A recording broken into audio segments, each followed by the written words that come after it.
Human psychology has always been a point of intrigue and fascination for me.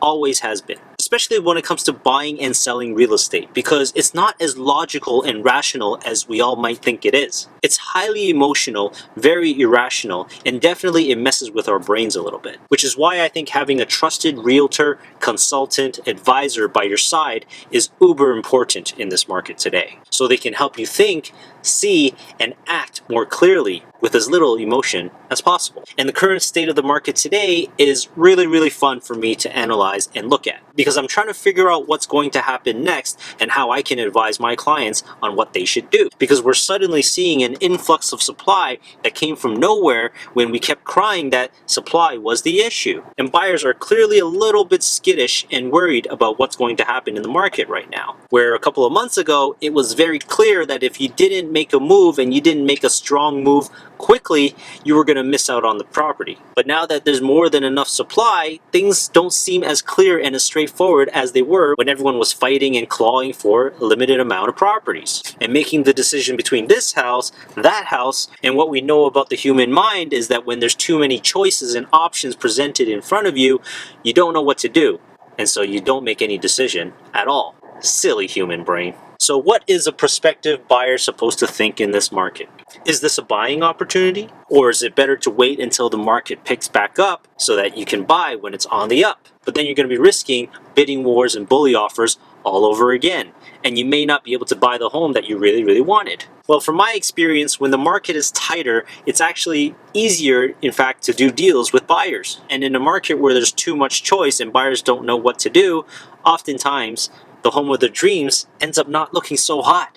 Because what? Nobody else is going after it? And you can actually negotiate down? It always takes a while for the market to adjust, even from a mindset and mentality point of view. So when you're used to going after properties, you end up missing out on them. In fact, it actually makes you want those properties even more because so many other people want the same one as you.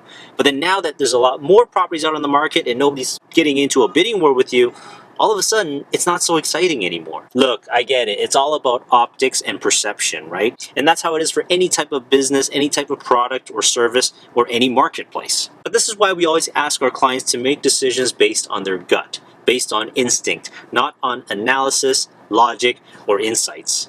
Those are great for helping you to make your decision, things to factor into your decision, but at the end of the day, you've got to decide, should you go ahead or not, from the gut. Because if you can afford it, if the house makes sense financially and it looks really good, forget about all the distractions and what's going on in the market, 15% foreign taxes, forget all of that, okay? Because if you're planning to live in the home and it's not really an investment for you, whether the market's going up, down, or sideways, then you should be fine. It's a personal decision, not an investment decision when it comes to buying your home. For investors, it's a whole different matter. But the funny thing is, since the news came of this new 15% tax, all of a sudden, a lot of investors are trying to get rid of their product. They're trying to sell while they still can. To me, that never makes a whole lot of sense. Why would you put your house up for sale when everyone else is doing it all at the same time? And when the buyers are a little bit nervous about the market?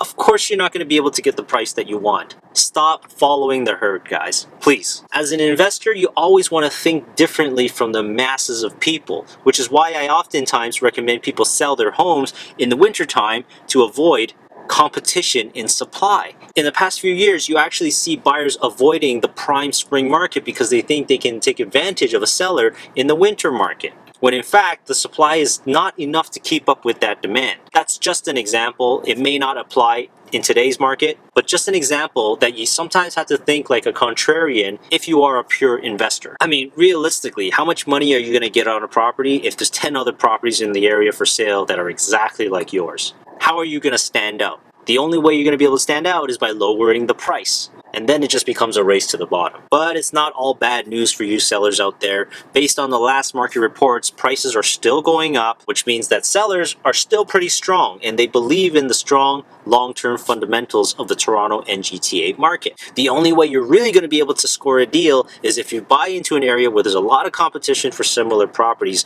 and you know that that particular seller is desperate to get rid of the house. But if you found a seller who's just testing the market and they just want to see what they can get, then you may have a tough time negotiating with them. And they'll probably be able to get the best of you in the negotiation. So I hope this video was helpful to you all in some way, whether you're a buyer or a seller. And give me a call if you need some better advice and some better actions in terms of selling your property. And if you're a buyer, I think there's some incredible opportunities to explore where you finally get to choose and have some leverage in this market. Sorry guys, my advice is not free. So hit me up by phone, email, text, Facebook, or even YouTube. And I'll do my best to help you score a great deal if you're a buyer and to help you get top dollar for your house if you're a seller in this market. Because I know what's going on up here in the Toronto real estate and GTA marketplace. So until next time guys, we'll see you again. Thanks for watching. I really appreciate it. Bye for now.